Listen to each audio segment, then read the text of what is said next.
San Francisco de Quito, the capital of Ecuador, sits at over 9,000 feet above sea level.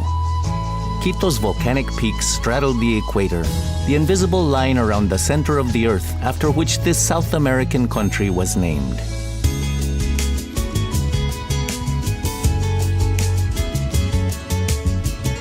Located high in the Andes, on the bulge of the equatorial line, Quito is the closest national capital to the sun. Fitting for a place at the intersection of two hemispheres, there is symmetry everywhere you look.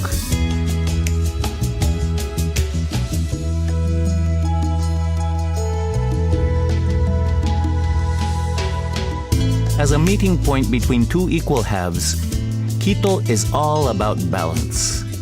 Just like the Earth, it's intersected by an imaginary line, separating the UNESCO-protected Old Town from the trendy New Town, mirroring the past with the present. To see both halves at once, take the gondola up the Pichincha volcano. On these slopes, a historic battle took place that resulted in Quito's liberation from Spain in 1822. Declaring victory was independence leader Antonio José de Sucre, whose statue stands far below in front of the Santo Domingo Church. In the Metropolitan Cathedral, facing Independence Square, you can visit Sucre's tomb. Despite being one of the oldest cathedrals in South America, the lofty building still impresses anyone who enters its cool interior. Many artworks incorporate local interpretations of the Bible, such as the guinea pig served for the Last Supper. The cathedral's blend of indigenous, European, and Arabic styles became known as the Quito School of Art. And this style can also be found in the nearby Basilica de la Merced, which, among other historic treasures, has an impressive cloister library. Back on the Plaza de la Independencia, a soaring monument shows the national emblem, the condor, symbolically breaking the chains of oppression from Spain, the lion. This generous public space is also known as the Plaza Grande, and, as the civic heart of the city, houses the Municipal Palace and the Presidential Palace. In between stands the former Archbishop's Palace, now a cultural center and restaurant. Take a seat on a patio balcony to sample authentic Ecuadorian food, such as a hearty potato soup and deep-fried plantains with cheese. After lunch, take a taxi to Ichimbia Park, on a hill just to the east. Its contemporary cultural center is wonderful, but the main attraction here is the view.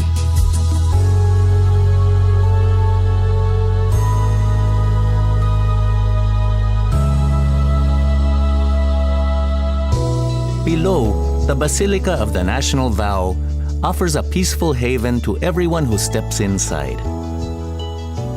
The sunlight filters in through the stained glass windows, creating an ethereal space.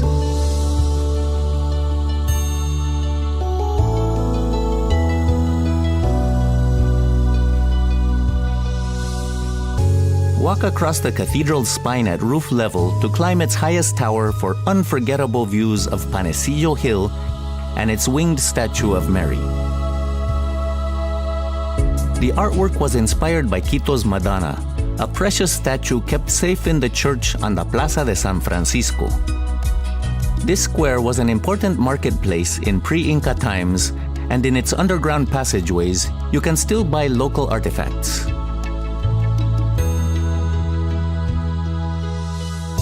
To lure the sun-worshipping locals to their churches, the Spanish depicted sun motifs on the ceilings, as is clearly visible in the Church of the Society of Jesus just to the south.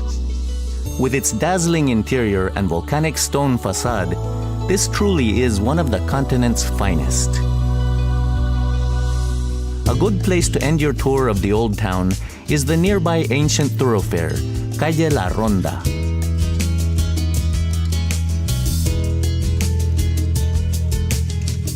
Transport yourself back to the 21st century in Quito's New Town, known locally as La Mariscal.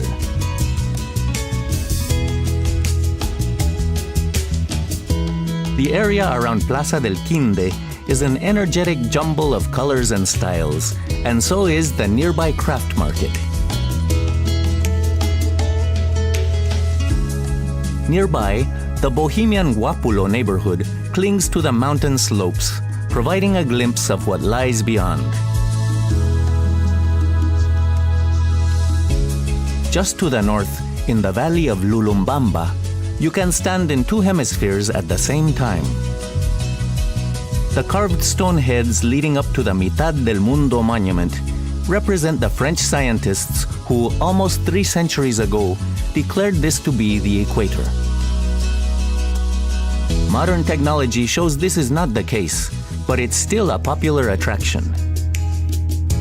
The Intiñan Solar Museum, less than 800 feet away, lays claim to be on the real equatorial line. The entertaining experiments aim to show a change in the pull of gravity, although in reality, the effect is too minute to observe with the naked eye. The shrunken head on display here, however, is anything but a trick. It's a war relic of the tribal Shuar people. Many of Ecuador's surviving indigenous people still live off the land. This rural region may be poor, but its volcanic landscape is extremely fertile and rich in biodiversity. A prime example is the Pululawa Geobotanical Reserve, one of South America's first national parks and one of the largest volcanic craters in the world. Pululawa is Quechua for cloud of water, and the caldera is often shrouded in mist. Of similar mystical appeal is the Maquipucuna Cloud Forest Reserve, a lush paradise for hummingbirds.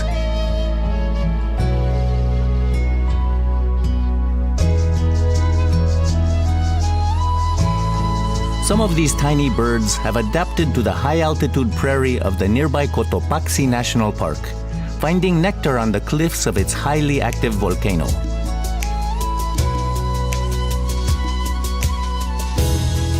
Despite volcanic eruptions, earthquakes, and power struggles, Quito has always recovered its equilibrium and today continues to shine. In order to create harmony, we don't always have to choose between tradition and progress or spirituality and science. Come take a journey to the middle of the world and find wonder and wisdom in Quito.